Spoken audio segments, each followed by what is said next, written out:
कल्पना कीजिए एक ऐसा सुपरस्टार जिसके पास जूहू बीच के सामने 25 कमरों का आलीशान बंगला हो, जिसके गैरेज में हफ्ते के 7 दिन के लिए 7 अलग अलग विदेशी गाड़ियां खड़ी हो। एक ऐसा इंसान जिसके घर में पैसा तिजोरी में नहीं बल्कि बोरियों में रखा जाता हो। आज के सुपरस्टार शायद ऐसा सोचने की हिम्मत भी ना करें, लेकिन 1950 में यह किसी की असल जिंदगी थी। यह कहानी है बॉलीवुड को नाचना सिखाने वाले उस पहले सुपरस्टार की जिसने दुनिया की हर दौलत, हर शोहरत और हर ऐशो आराम देखा, लेकिन जब उसकी मौत हुई तो वो दादर की एक बदबूदार चौल में पाई पाई का मोहताज था। आज फिल्म स्टोरिया के इस मास्टर क्लास में हम पर्दा उठाएंगे बॉलीवुड के सबसे क्रूअल सच से। यह कहानी है अर्श से फर्श पर गिरे भगवान दादा की।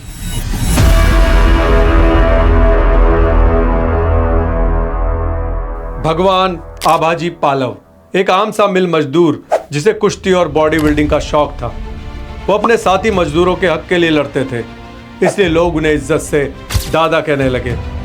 इसी मजबूत शरीर की वजह से उन्हें फिल्मों में स्टंट करने का मौका मिला। 1939 की फिल्म क्रिमिनल की भारी सफलता ने उन्हें स्टंट फिल्मों का एक बड़ा सितारा बना दिया और वो 1940 के सबसे बड़े एक्शन स्टार बन गए। लेकिन उनके इसी एक्शन के दौर में सेट पर एक ऐसा खौफनाक हादसा हुआ जिसने बॉलीवुड की एक टॉप हीरोइन की जिंदगी तबाह कर दी। 1942 के आसपास एक स्टंट फिल्म की शूटिंग चल रही थी। एक एक्शन सीन के दौरान भगवान दादा को बेहद खूबसूरत लीड एक्ट्रेस ललिता पवार को एक जोरदार थप्पड़ मारना था। यह महज एक हादसा था, कोई जानबूझकर की गई गलती नहीं, लेकिन एक्शन की टाइमिंग इतनी गलत बैठी कि थप्पड़ बहुत जोर से लग गया। ललिता जी जमीन पर गिर पड़ी। एक डॉक्टर के गलत इलाज की वजह से उनके चेहरे पर लकवा हो गया। इस हादसे के बाद उन्हें करीब 3 साल तक इलाज और आराम करना पड़ा। उनका हीरोइन बनने का सपना टूट गया और उसी के बाद उन्होंने कैरेक्टर रोल्स करके अपनी एक नई पहचान बनाई। यह एक ऐसा बोझ था जो भगवान दादा को अंदर ही अंदर हमेशा सताता रहा। भगवान दादा एक्शन फिल्में बनाकर बोर हो चुके थे। तब अपने दोस्त राज कपूर की सलाह पर उन्होंने अपनी सारी जमा पूंजी दांव पर लगाई। अपने जिगरी दोस्त और दिग्गज संगीतकार सी रामचंद्र के साथ मिलकर 1951 में बनाई अलबेला।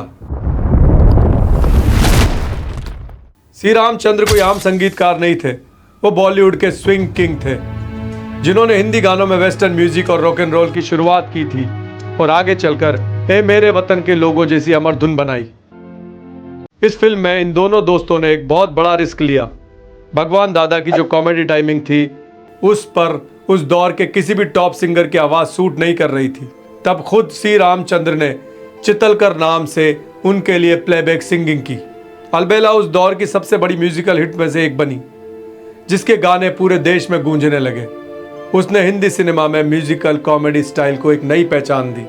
आपने इसका गाना तो सुना ही होगा, भोली सूरत दिल के खोटे, नाम बड़े और दर्शन छोटे।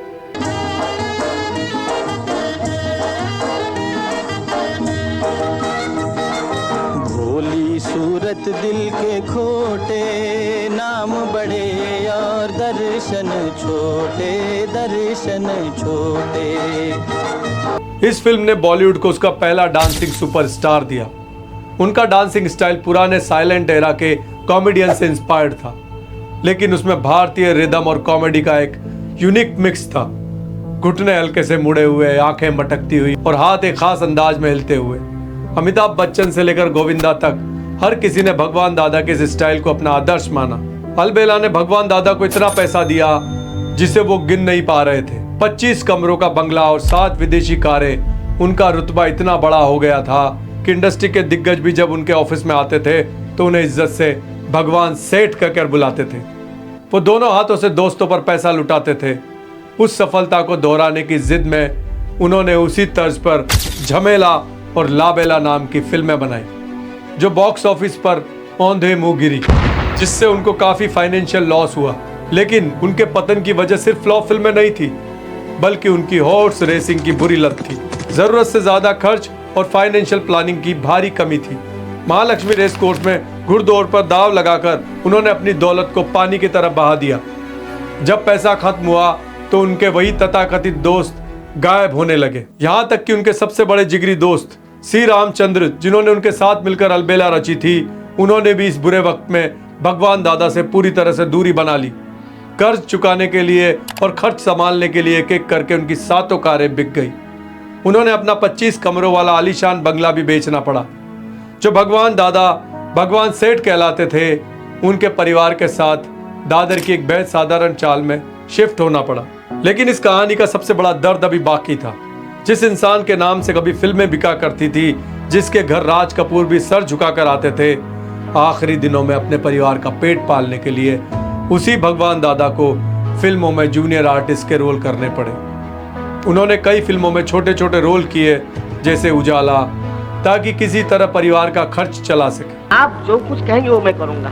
मैं गाड़ी धो सकता हूँ, बर्तन धो सकता हूँ, जमीन साफ कर सकता हूँ, यानी कि कपड़े धो सकता हूँ, सब कुछ कर सकता हूँ। उनके आखिरी दिनों में सिर्फ सुनील दत्त, दिलीप कुमार और राज कपूर जैसे कुछ असली लोग थे जो उनकी मदद करने के लिए चौल तक पहुंचे। 4 फरवरी 2002 को 89 साल की उम्र में दादर की उसी चाल में भगवान दादा ने गुमनामी और तंगी में दम तोड़ दिया। ये कहानी सिर्फ एक स्टार के गिरने की नहीं है, ये इस बात का सबूत है कि इस चकाचौंध भरी इंडस्ट्री में इंसान की कोई कीमत नहीं होती।